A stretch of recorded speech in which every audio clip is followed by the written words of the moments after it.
Thomas Soto.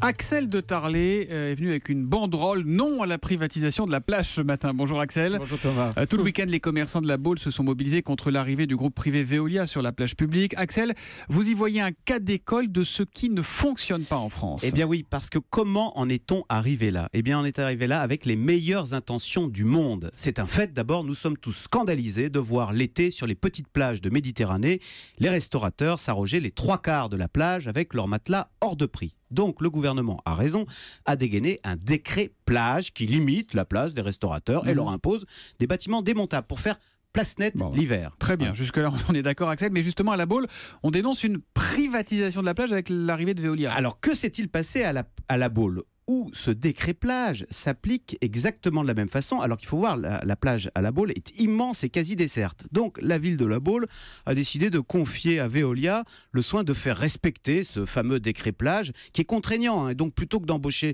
des fonctionnaires pour aller mesurer, la Baule a délégué à Veolia le soin de s'occuper de la plage et d'encaisser les loyers. Du coup, Veolia, groupe privé, met maintenant la pression sur les restaurateurs pour doper leur activité. Et leur conseille, quoi ? Quasiment de mettre plus de matelas, comme dans le sud. Ah oui. Et vous voyez comment on en arrive là. C'est-à-dire qu'on arrive exactement au contraire de ce qu'on recherche. Pourquoi ?